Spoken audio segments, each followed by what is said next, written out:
Bahkan ada juga kendaraan-kendaraan bermotor sampai dengan mobil ini juga dibakar oleh para massa.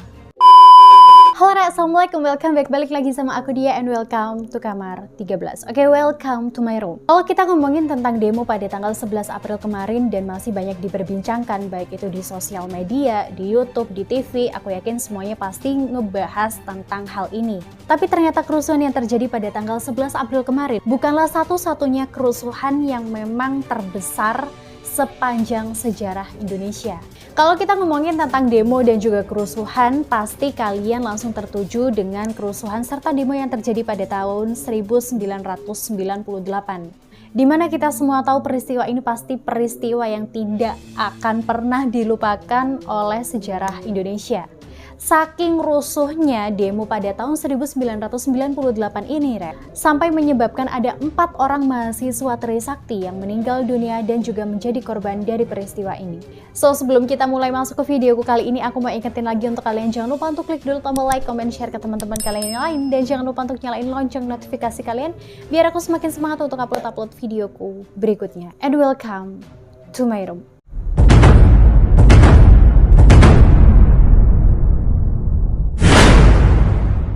Jadi kronologi kerusuhan yang terjadi pada tahun 1998 ini adalah sebuah kerusuhan rasial terhadap salah satu etnis yaitu Tionghoa. Kerusuhan pada tahun 1998 ini bukan hanya terjadi satu hari saja. Ternyata kerusuhan ini terjadi mulai tanggal 13 Mei sampai dengan 15 Mei tahun 1998. Selain terjadi di Jakarta, ternyata kerusuhan dan juga demo ini juga terjadi di beberapa daerah lainnya di Indonesia.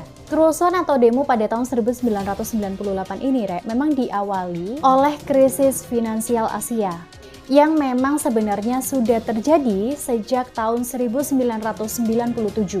Ditambah lagi, kerusuhan ini semakin memanas setelah ada 4 orang mahasiswa Trisakti yang ternyata tewas ditembak oleh aparat.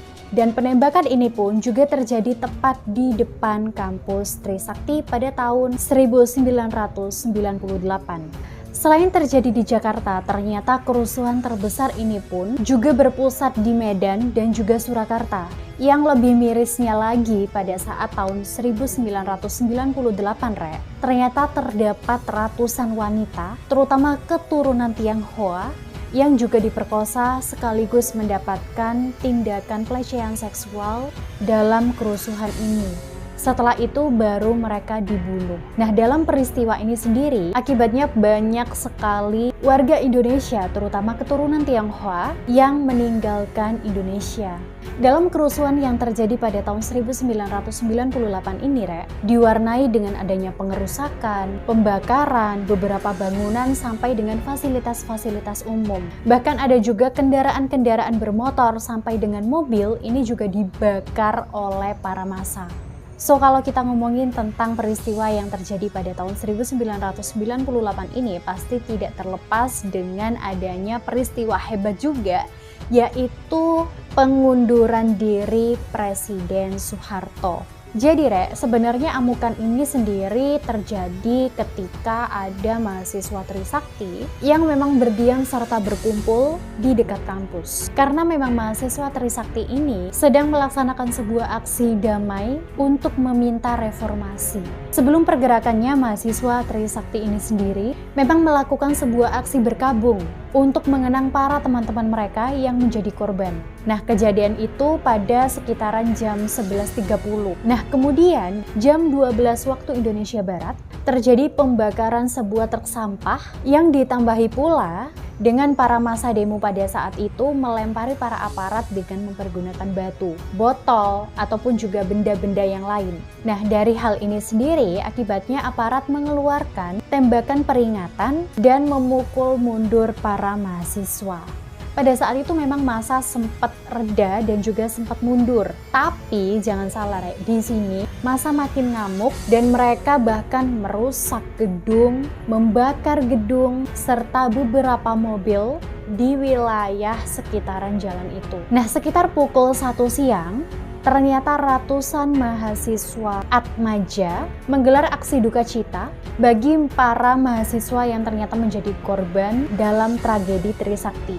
Lagi dan lagi tim kepolisian memukul mundur para massa serta membubarkan mereka dengan mempergunakan gas air mata. Dan pada akhirnya dibalas pula oleh para massa pada saat itu dengan mempergunakan lemparan batu ataupun juga botol serta benda-benda yang lain cuy. Kejadian ini sendiri juga terjadi sampai dengan pukul 15 waktu Indonesia Barat atau tepat 3 sore. Sehingga ada beberapa helikopter yang diterbangkan dengan rendah untuk meminta para massa tidak berkerumun dan cepat bubar pulang ke rumah masing-masing. Tapi massa pada saat itu tetap ngeyel rek. Mereka tetap bergerombol dan pada akhirnya jumlah aparat pun juga ditambah. Bentrok antara aparat dan juga massa ini tidak bisa dicegah lagi. Nah, sekitar pukul 4 sore ternyata ada 9 orang mahasiswa terkena tembakan. 3 diantaranya ditembak dengan mempergunakan peluru karet dan sisanya ditembak dengan mempergunakan peluru tajam. Selepas itu, tepat pada pukul 18.00 atau tepat jam 6 sore, semakin larut malam bukannya massa ini semakin reda, mereka pulang ke rumah masing-masing, tapi enggak rek. Nah, akibat dari kerusuhan yang terjadi pada tanggal 13 sampai dengan 15 Mei tahun 1998 ini, kondisi pemerintahan Soeharto tidak stabil. Massa terus bergerak mulai dari gedung MPR dan juga DPR, dan pada akhirnya gedung MPR dan juga DPR ini berhasil diduduki serta dikuasai oleh para mahasiswa. Gedung ini berhasil diduduki oleh para mahasiswa sekitar tanggal 18 Mei tahun 1998. Dan puncak dari kejadian ini rek, pada tanggal 21 April tahun 1998, di mana Presiden Soeharto menyatakan mundur dari kursi jabatannya sebagai Presiden Republik Indonesia.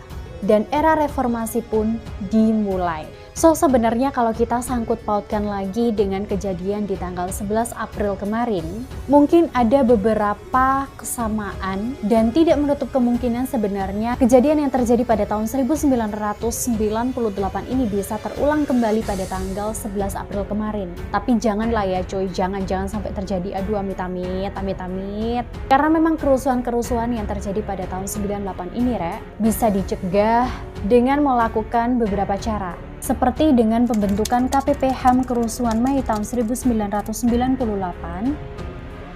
mencabut hak DPR dalam penentuan pembentukan pengadilan HAM dalam kasus pelanggaran HAM berat, mempertegas kedudukan Komnas HAM dalam upaya penegakan HAM yang ada di Indonesia, pembuatan undang-undang penghapusan diskriminasi rasial, meratifikasi secara penuh konvensi penghapusan segala bentuk diskriminasi rasial oleh pemerintahan Indonesia. Kalau terdahulu rek, kerusuhan ini terjadi karena memang adanya kondisi kehidupan yang mungkin memburuk, penindasan pemerintah terhadap rakyat, adanya sebuah konflik agama atau juga konflik etnis yang bisa menyebabkan kerusuhan ini terjadi. Semenurut kalian, apakah aksi yang terjadi pada tanggal 11 April kemarin bisa dikatakan aksi yang berjalan lebih tenang dari kejadian serta kerusuhan yang terjadi pada tahun 1998? Kalian bisa langsung aja tulis di kolom komentar. Thank you for watching. See you next video. Bye!